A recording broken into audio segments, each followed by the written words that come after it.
Bueno, la reflexión la he titulado para hoy y las escrituras que hay escritas o que están para un ejemplo para nosotros leerlas y sean un ejemplo, no para colocárselas a algunos, sino el ejemplo para nosotros vivir y no hacer lo que muchos hicieron y hacer lo que muchos hicieron. Bendito el nombre de Jesús. Así como leímos en Primera de Corintios y encontramos que los primeros versos del capítulo 10 dice que todos pasaron el mar, todos estuvieron debajo de la nube. O sea que en ese tiempo todos fueron bautizados o trasladados a otro lugar y vivir una nueva vida. Este ejemplo está muy claro en las escrituras, lo que pasa es que a veces no lo entendemos, qué es lo que es un bautismo o qué es lo que Dios quiere que nosotros hagamos. Porque cuando hablamos de bautismo a veces pensamos que es un compromiso con un grupo o que se cumplió el tiempo de yo bautizarme o que todo el mundo se está bautizando y que lo voy a hacer. Las escrituras lo dicen diferente. En este bautismo que habla Corintio le dice así: no quiero que ignoren, hermanos, que nuestros padres estuvieron todos bajo la nube y todos atravesaron el mar y todos fueron bautizados en Moisés por la nube y el mar. Cuando hablamos de esta historia hablamos que el bautismo es el comienzo a una nueva vida, a un nuevo lugar, a unas nuevas ideas y nuevos pensamientos. Al cruzar el mar no hay regreso. Y ya estar bajo la nube o bajo Dios, estaban bajo el dominio de Dios. Completamente un nuevo lugar y una nueva vida, con nuevas leyes y nueva forma de vivir. Primero era de esclavitud, ahora de libertad. Primero era de obediencia a alguien del mundo y ahora obediencia a Dios. Dice, no se movían si la nube no se movía y no paraban de caminar si la nube no paraba. O sea que estaban bajo un dominio aunque no lo aceptaran, aunque no lo quisieran y aunque se quejaran de todo lo que Dios les había mandado. No todos, pero es un problema que a veces todos pagan. Y pagan justos por pecadores. Unos pecan y otros pagan. Y encontramos, como siguen las escrituras, dice así en el verso 4, y todos vivieron de la misma bebida espiritual porque bebían de la roca espiritual que les seguía y la roca era Jesús. Sin embargo, la mayoría de ellos no agradó a Dios y por eso sus cuerpos quedaron tendidos en el desierto. Estas cosas sucedieron en figura para nosotros, para que no codiciemos lo malo como ellos lo codiciaron. Por eso no adoren ustedes ídolos, como algunos de ellos lo hicieron. Según dice la escritura, la gente se sentó a comer y beber y luego se levantó a divertirse. Ni forniquemos como algunos de ellos fornicaron y cayeron muertos 23,000 en un solo día.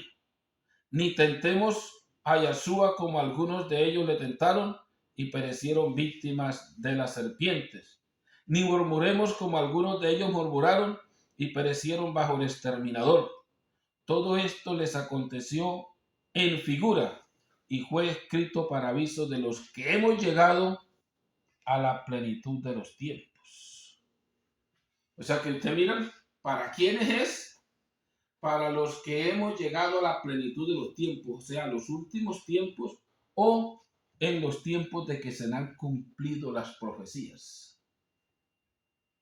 Y ahí está. ¿Por qué no entraron? ¿Por qué se quedaron? Y el castigo que tuvieron. Y pagaron justos por pecadores. Si usted mira cuando fueron los espías a espiar la tierra, que muchos dicen que Dios lo mandó, dijo, no, fue Moisés. el pueblo y Moisés se pusieron eso y dijo Dios, pues si quieres mandar manda. Pero no es un Dios, el Dios que tenemos, como si no supiera para dónde lo llevaba o qué tierra les iba a dar. Y miramos que los espías únicamente quedaron 2, porque los otros murmuraron en contra de Dios. Aunque a veces decimos que no, tenían la razón, tenían miedo. O tenían la razón porque había que enfrentarse a algo. Para nosotros los seres humanos podemos ver muchas razones y como dicen algunos salirnos por la tangente rapidito, pero con Dios no es así. Dios ha querido que nosotros le obedezcamos y hagamos lo que Él manda, así nos parezca imposible para nosotros. En este camino de salvación que estamos, la salvación es imposible para los seres humanos. Pero Dios que la dio, para Él todo es posible. O sea que si llegamos a Él, Él nos puede salvar. No nosotros nos vamos a salvar, Él nos puede salvar. Por eso sin Jesús no hay salvación. Y eso es lo que le pasó al pueblo de Israel, tratando de salirse de Dios por un lado. Mejor vivíamos en Egipto. ¿Qué problema que nos trajiste aquí, Moisés? ¿A dónde está la tierra que nos prometieron? En este desierto que se come a los seres humanos y todos vivos, ninguno se moría. Pero como se siguieron quejando y siguieron desobedeciendo, se siguieron muriendo. Y encontramos que les tocó volverse casi 40 años otra vez para el desierto. Por el pecado de unos pocos pagó todo el pueblo.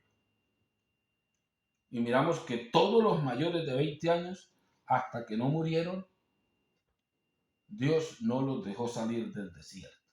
Pero que Dios también se dio que aún los mantuvo en el desierto por 40 años. Bendito sea su nombre. Entonces encontramos que hay muchos ejemplos en la Biblia para nosotros seguir y otros para no hacer. Si miramos nosotros el ejemplo de Noé.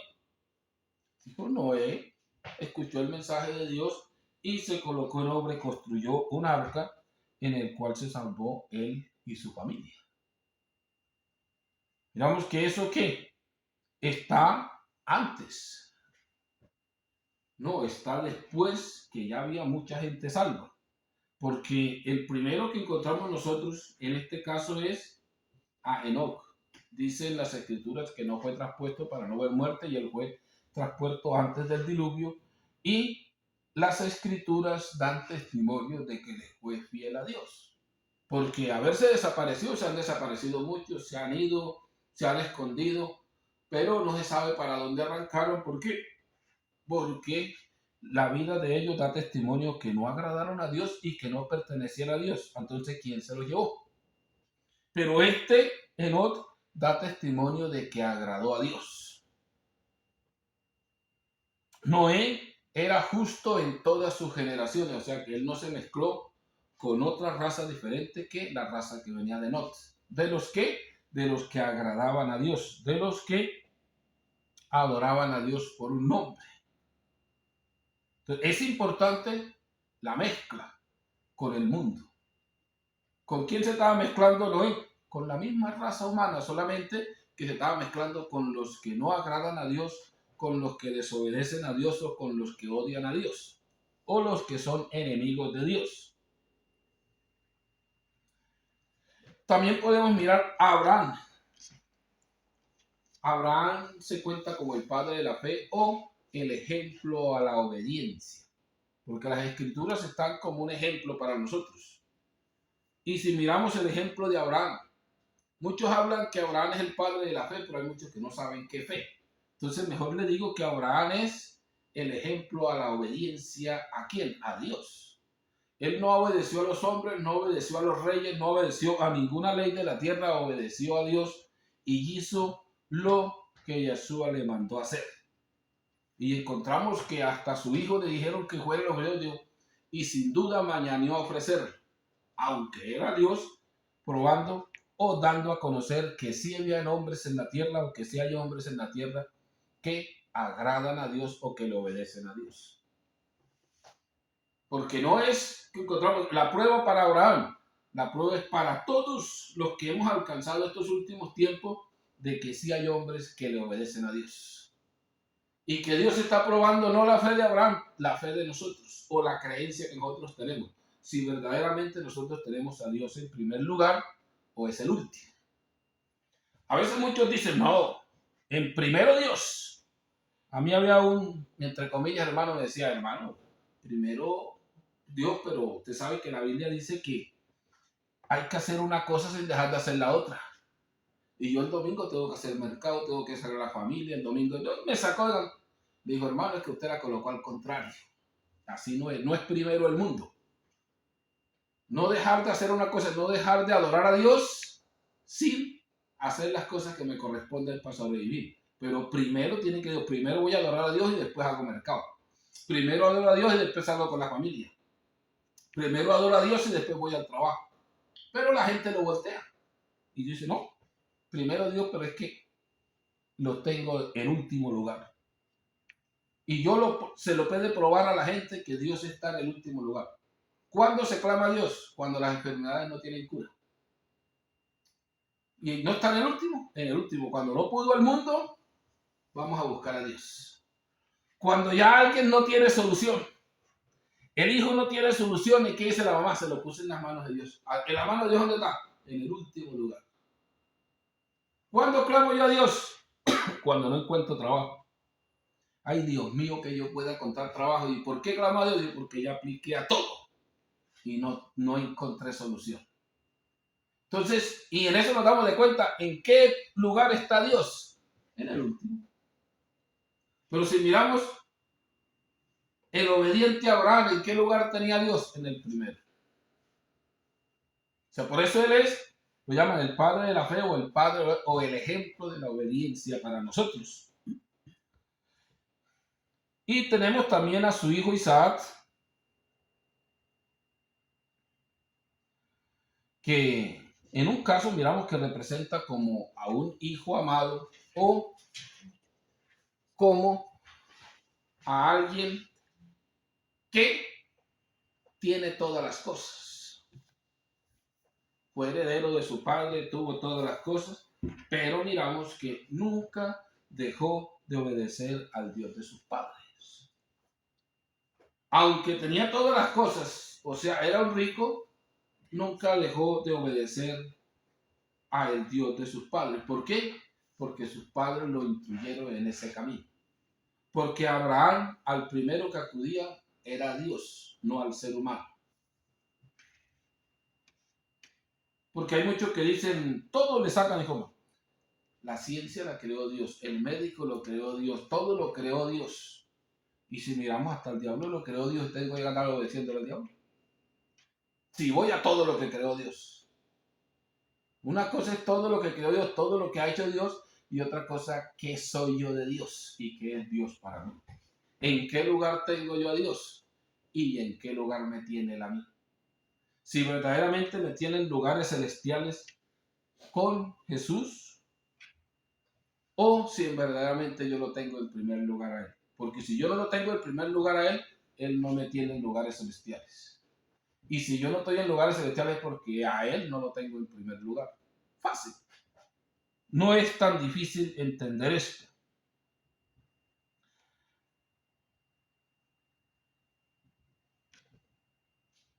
Si miramos, Isaac hizo los mismos sacrificios que sus padres, obedeció, ve y sacrifica en tal monte, el cuello de los sacrificios. Después encontramos a Jacob, que lo podemos referenciar o hacer énfasis como a los que conocen a Dios, pero no quieren obedecer a Dios. Primero mi plan y después lo de Dios. Si encontramos Jacob, quería ser el primogénito, aunque lo podría ser porque eran dos gemelos, la primogenitura le podía pertenecer al uno o al otro. No es que se diga a veces que hablan mucho mal de Jacob y dicen que el nombre de Jacob es usurpador, que no es cierto. En hebreo no significa usurpador. Que lo colocaron así y hay hasta diccionarios y va al internet, pero si lo escribe en hebreo no sale usurpador. Que las cosas las tuercen conforme al pensamiento, pero no conforme a la realidad. Jacob en ese tiempo peleaba por ser el primogénito para tener la herencia de su padre. porque a veces nosotros pensamos en lo terrenal, porque el primogénito tenía mejor herencia y era el que le correspondían las mejores cosas terrenales. Pero encontramos que después que él reconoció que no es lo terrenal, no se encuentra que peleó más por su primogenitura. Si la quiere él, que la quiera. Ya yo sé qué es lo que necesito. Pero para eso primero tuvo que ir a prueba. Por andar tomando la primogenitura que por un negocio que hizo, el hermano lo cambió por un plato de lentejo, por un plato de comida. Y después no lo quería entregar. Porque a veces negociamos lo que tenemos sin darnos de cuenta y después lo volvemos a querer tener. Y a veces nos pasa lo de Saúl, que ni con lágrimas pudo tener otra vez la primogenitura. Y hay muchos en este camino que han regresado y ni con lágrimas pueden volver al camino de salvación. Bendito el nombre de Jesús. Entonces encontramos que Jacob, después de tener el problema, después de salir, después de estar en un monte durmiendo con una piedra de cabecera, encontramos que Dios lo llama otra vez y le dice. Primero le promete, porque hay muchos que dicen, y Jacob prometió. Jacob no prometió nada.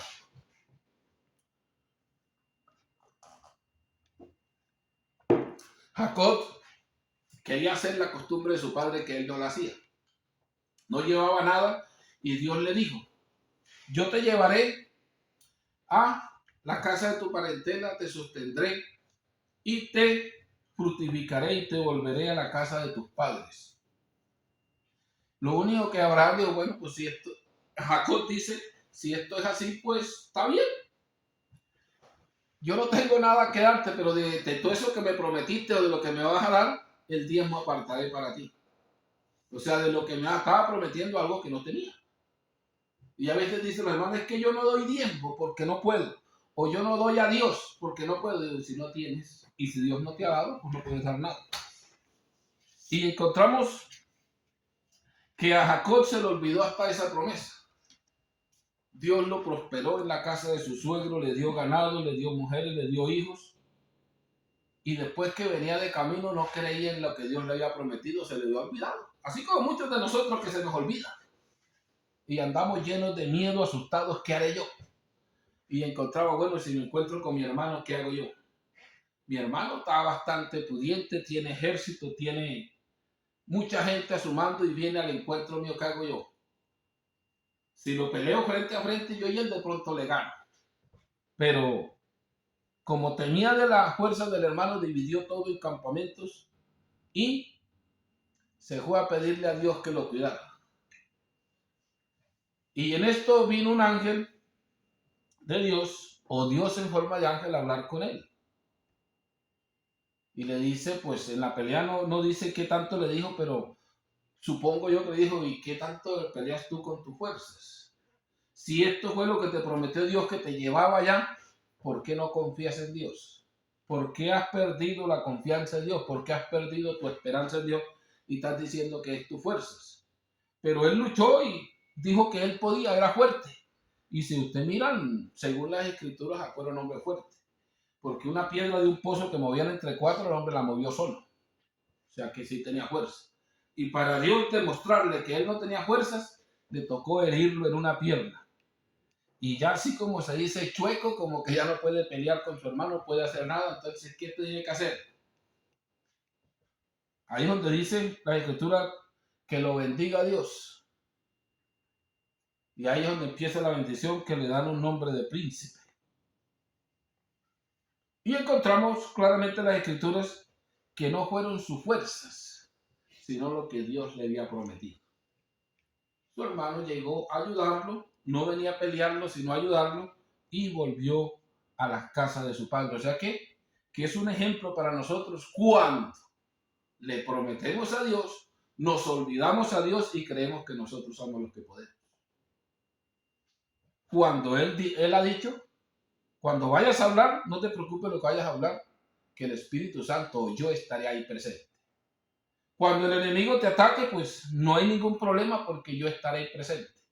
Pero cuando nos ataca el enemigo, apelamos a todo lo terrenal y nos olvidamos que somos siervos de Dios. Lo mismo que Jacob. ¿Qué hago yo? Y todas las instrucciones que ha recibido terrenales las colocó en obra. Pero si miramos, nada le funcionó. Bendito el nombre de Jesús. Entonces es importante nosotros tener en cuenta que todo lo que está escrito es un ejemplo para nosotros. Y si nos vamos al Nuevo Testamento, hay muchos ejemplos para seguir que nos hemos olvidado y muchos ejemplos para no seguir que lo estamos haciendo. Hay un ejemplo importante para seguir y es que se predique su nombre o que se enseñe su nombre o que se dé a conocer quién es Dios en todas las naciones. Y se encuentra en Hechos 4 y 5, o sea, las primeras predicaciones de los apóstoles, por lo cual les hicieron guerra, por lo cual los odiaron, por lo cual los metieron a la cárcel y a muchos de ellos mataron por anunciar a Dios por su nombre. Porque anunciaron Dios sin nombre, ¿cuál Dios anuncio yo? Si yo digo Dios, hay muchos dioses que no sé cuál es. Para yo anunciar a Dios tengo que anunciarlo por su nombre. Yo tengo que dar a conocer a Jesús quién es, de dónde vino, cómo nació, cómo fue su predicación y qué fue lo que nos mandó a hacer.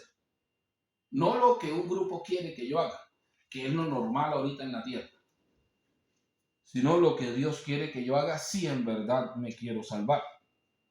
Y la otra para no hacerla es que las religiones se ponen grandes y son dueños de la gente y lo pueden hacer lo que ellos quieren. Si miramos, las más grandes que había en ese tiempo eran saduceos y fariseos. Ellos eran dueños de la gente.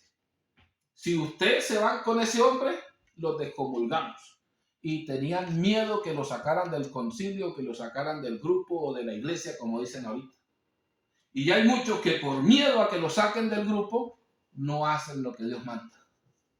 Y usted encuentra cantidades de cosas para no hacer. Si usted, a José de Arimatea era uno del concilio, pero por temor a que lo echaran fuera, no se divulgaba que también estaba de acuerdo con lo que estaba haciendo Jesús. Y si miramos el que le ayudó a cargar el madero, también era un discípulo de Jesús, pero a las escondidas. Hay muchos. Nicodemo también vino de noche. ¿Por qué? Porque le daba miedo que el concilio o las grandes religiones lo sacaran por saber la verdad o por estar hablando con quien traía la verdad. Y en este tiempo estamos igual. Hay muchos que le tienen prohibido hablar con fulano y fulano. ¿Por qué? Porque temen que sepa la verdad y se les vaya del concilio. Se creen dueños de la humanidad. Ellos gobiernan a los creyentes o los esclavos religiosos. Eso lo nombro yo un esclavo religioso cuando digo que es mío y que esa es mi iglesia y que me pertenecen aquí. Hermano, y usted no se puede ir. Hermano, y si usted se va, le vienen estas maldiciones y de hecho hasta el infierno creo que lo llevo. Y a nosotros no nos mandaron a hacer eso. Si usted pertenece a Jesús, vaya donde vaya de él. Si usted quiere venir aquí a escuchar, es, como dice, su decisión. Porque no es por venir aquí, es por pertenecer a quién. Si usted le pertenece a Jesús, vaya donde vaya, pero mire a ver dónde está metido. Porque no le voy a decir con esto, vaya donde vaya. Vayan de un grupo satánico, vayan de todo el que está torcido, vayan de todo el canal, porque usted es de Jesús. No, mire bien qué está haciendo y qué alimento espiritual le están dando. Porque si tiene conocimiento, sabe a dónde ir. Y si no tiene conocimiento, todo es igual. Yo una vez le coloqué el ejemplo a una señora que me decía, pero todo es igual, todos predican a Dios. Y me quedé pensando y le dijo, cuando uno no tiene conocimiento, todo es igual. Y le pregunté, ¿qué trabajo haces? Digo, no, yo ahorita ando pintando. Y le digo yo, ¿y tú ves cómo están las paredes estas de bien pintaditas, bien bonitas? Le digo, pastor, usted no sabe de pintura. Digo, pero todos los que pintan son igual, todas las paredes quedan iguales, es pintura. Dice, no, mire que eso tiene estos errores y estos otros. Le digo, en eso conoces, por eso ves la diferencia. Pero como no conoces en el camino de la salvación, no le ves diferencia. Lo mismo que yo. Yo no le veo diferencia a la pintura, tú no le ves diferencia a las religiones, porque no tienes conocimiento. Pero cuando la persona tiene conocimiento o tiene el Espíritu Santo, se da de cuenta quién está en el error y quién no. O sea que se necesita conocimiento espiritual para darse de cuenta. O de no, un milagro que lo hacen fuera donde estás metido. Te digo esto porque Jesús hizo los milagros en la pues no digo iglesia porque es una costumbre, que sería una mentira decir una iglesia, porque iglesia es grupo de personas, no un lugar. Él no los hizo en la sinagoga de los judíos, ni de los saduceos, ni de los fariseos. Los milagros los hizo en la calle, enseñando a una multitud a conocer a Dios, o a conocerse a sí mismo, o a que lo conocieran, o dándose a conocer al mundo. Y los que recibieron los milagros, si yo quiero a Dios, ¿qué Dios tienen ustedes? Si yo ando buscando salvación, no son capaces ni de sanar a un enfermo, mucho menos de perdonar pecados o de llevar a alguien al cielo. Y ahorita en estos tiempos usted ve más los milagros en los que predican la verdad, pues ahí en la calle, pues ahí en las casas, que en las grandes multitudes y grandes religiones que hay. ¿Por qué no hay milagros? Porque no está Jesús, porque el grupo es de ellos, porque tienen esos esclavos religiosos. Donde hay milagros es donde el grupo le pertenece a Jesús y son su propiedad, y Él cuida por sus bienes, Él cuida por sus hijos, Él le responde a su familia. Bendito el nombre de Jesús. Entonces, lo importante es que la mayoría o todas las escrituras son escritas para un ejemplo para nosotros. Y si usted quiere leer el libro de Hebreos, por la fe o por la obediencia, porque el que no sabe qué fe va a decir qué es lo que él crea, por la obediencia a Dios o por la fe en Dios. Fe es obediencia, pero ¿a quién? Porque muchos tienen fe en el diablo por el que creen en él. Muchos tienen fe en el mundo por el que creen en él. Muchos tienen fe en las religiones, pero no en Jesús.